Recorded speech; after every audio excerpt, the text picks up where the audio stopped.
Almost everyone has hydrogen peroxide at home, but do you know all its uses? Hydrogen peroxide is mainly known as an antiseptic. But contrary to what many people believe, it's not recommended to use it on wounds, as it can cause skin complications and delay wound healing. However, there are other uses for hydrogen peroxide that you should know about. If you don't have it at home, you can easily buy it in pharmacies and supermarkets, and the best thing is, it's very cheap. Today you'll learn 7 amazing and surprising uses for hydrogen peroxide. I'll let you in on a spoiler. The last tip is the best. Let's start with the tip everyone needs and will love. It's about using hydrogen peroxide to clean your waste baskets. After you wash the trash can with soap and water, spray the entire garbage can with a solution of hydrogen peroxide and water in a 1-to-1 ratio, meaning for every amount of water you use the same amount of hydrogen peroxide. Let the garbage can dry in the sun for several hours.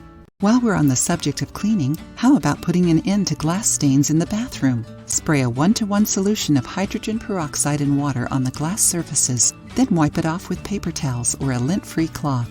According to the CDC, hydrogen peroxide fights bacteria, yeast, fungi, viruses, and spores, making it a good option for cleaning your bathroom.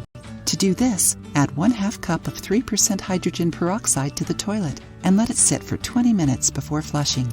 According to the American Dental Association, toothbrushes can come in contact with fecal coliform and other bacteria in the toilet. So if you want to play it safe, dip your toothbrush in hydrogen peroxide to keep it clean and disinfected at all times.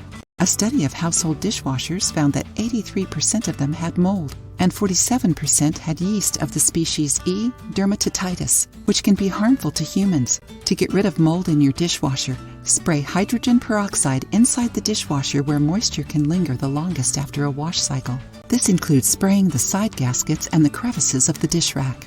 Another household tip for cleaning the kitchen sink is to wet the surface of the sink and scrub it with baking soda on a sponge. After you've scrubbed the entire surface, pour 3% hydrogen peroxide over the surface and let it sit for 10 minutes before rinsing. Another great way to use hydrogen peroxide is to whiten your porcelain. Use a vegetable sponge soaked in 3% hydrogen peroxide and baking soda to scrub yellowed porcelain items. You'll be surprised by the results. If you've already used one of these methods, share your experience with us. If you liked the video, give it a thumbs up and share it with your friends. For more recipes and tips, subscribe to the channel.